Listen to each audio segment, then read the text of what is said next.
I've been playing Final Fantasy XIV since the final beta, but Endwalker was the first expansion since A Realm Reborn that I actively started mount farming in Extreme Trials. More specifically, this is the first time I've run a fight in this game 99 times in an attempt for the mount. For those of you who aren't aware, 99 is the number of totems you need to pity buy an Extreme Trials mount after a couple months. And how was it? Not fun, but I think that can improve. Hence, this video. First, I want to go over my personal experience with mount farming, and the experiences of others that have been shared with me on social media, Twitch chat, and other comments. Second, I'll go into some possible solutions. And finally, I'll try to address some arguments against those solutions. While I normally enjoy speaking at length about each subject, I'm going to try to be as concise as possible today since I want this video to be translated for better visibility by the development team, and those services aren't cheap. On that note, if there are any new Japanese viewers who found this video because of the subtitles, welcome. I occasionally make these discussion videos as an alternative to forum posts to get a discussion going about the game. My more notable videos cover Monk. If you also play Final Fantasy XIV, you're free to share your thoughts in the comments below along with everyone else. I simply ask that while you may speak freely, that you remain respectful and constructive. Disagreements are fine and expected, but at least briefly defending your position helps the overall conversation move forward. To begin, I want to go over some past grinds I've taken part in. I've done every Final Fantasy XIV relic, some multiple times, with Fate Atmas being my favorite. I've played multiple gacha games like FFXIV non Nyoji, The City of Final Fantasy Opera Omnia, and, in darker times, Summoner War. I've attempted shiny hunting in Pokemon and farmed for rare materials in every single Monster Hunter game that has come to the West. I'm well aware of how fickle RNG can be, and I've tolerated a fair amount of it as long as it felt like the payoff was worth it in the end. 99 runs of any given fight in Final Fantasy XIV, however, crosses that line in my opinion. This is because of one big reason. This grind is dependent on other people.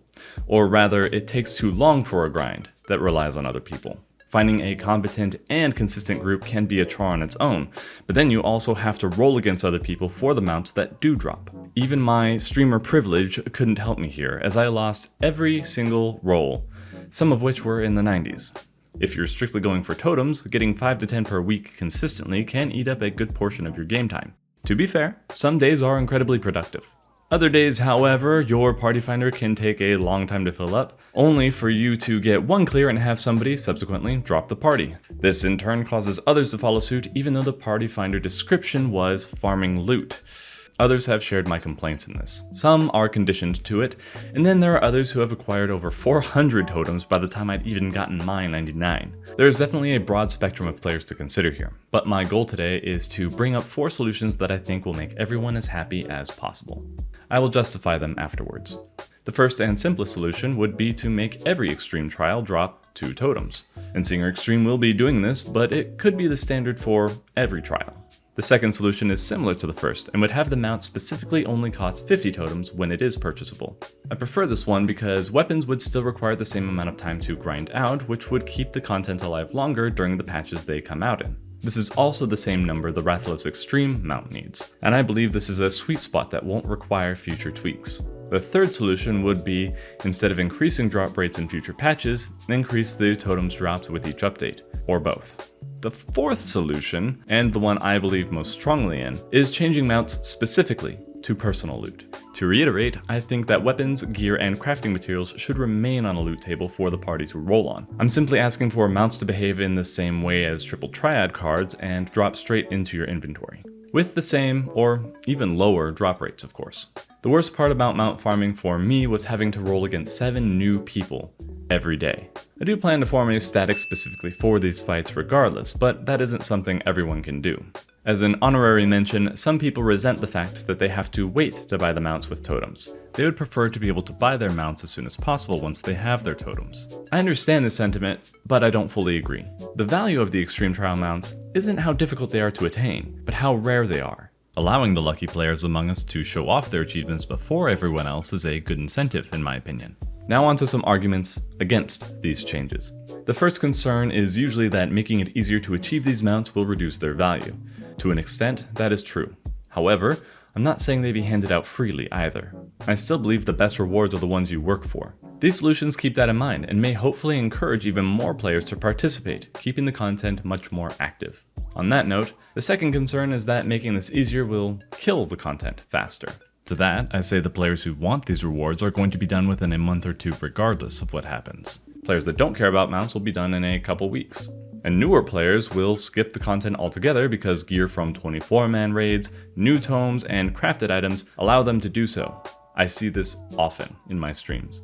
The best way to keep content relevant after these patches release, in my opinion, is to integrate them into weekly rewards like Wondrous Tales or into grinds like Relic Weapons.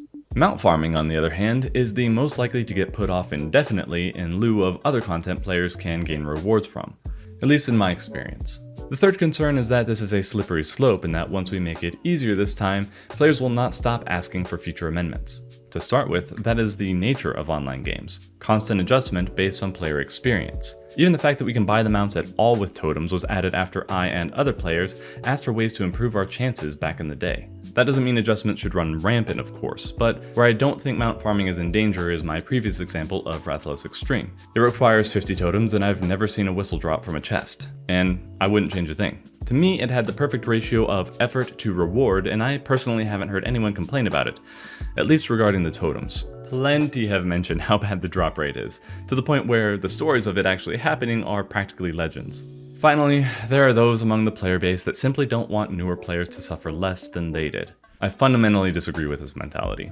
Effort should still be required for rewards. I believe that's why most of us play games. Making them unpleasant to achieve in general, however, isn't good design. I say this as a veteran Pokemon and Monster Hunter player. If those franchises didn't innovate in the ways they have with quality of life features, they wouldn't be nearly as enjoyable as they are now.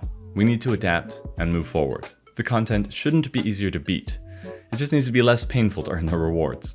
And that is all I have for today. I hope we can have a good, respectful conversation in the comments below. As I said before, this isn't the cheapest kind of video to do. If you enjoyed this video and you are willing and able to help out financially, consider a one-time donation on Patreon, or pick a tier you might want to stick around in. I'm used to donation goals on Twitch, but doing it through YouTube is a new experience for me, so any suggestions would be helpful. Regardless, I hope this gets a good conversation going. God bless you all, and I'll see you in the next one.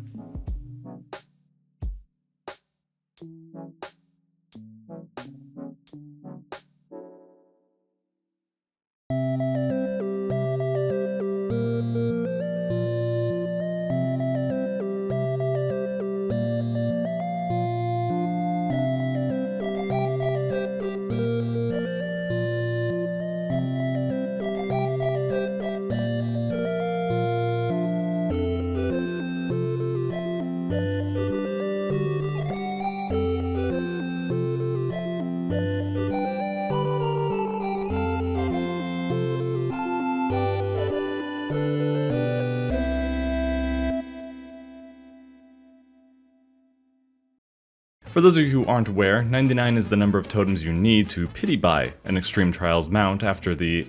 For those of you who aren't aware, 99 is the number of totems you need to pity buy an Extreme Trials mount after a couple months. First, I want to go over my personal experience with mount farming and the experiences of others that have been shared with me on social media, First, I want to go over my personal experience with mount farming and the experiences of others that have been shared with me on social media, Twitch chat. I occasionally make these discussion videos as an alternative to forum posts in an attempt to get discussions. I occasionally make these discussion videos as an alternative format. I occasionally make these discussion videos as an alternative to forum posts to get a discussion going about the game. More notably, if you'll give me just one moment though, I'd like to talk about our new channel partner, Gamersubs.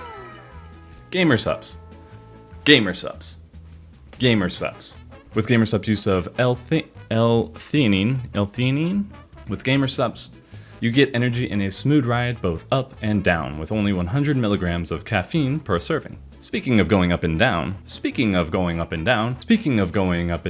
they also have these great waifu tumblers so you can get your game on in style. Just grab some water, drop in the powder, use your favorite hand motion, and and you're ready to go. Use the link below or go to Gamersubs. use the link below, or go to gamersupps.gg and use code NEST at checkout for some free samples to get yourself started. No credit card info, no shipping costs. Totally free for a limited time and 10% off after that. So go get started risk-free and let's get back to the video.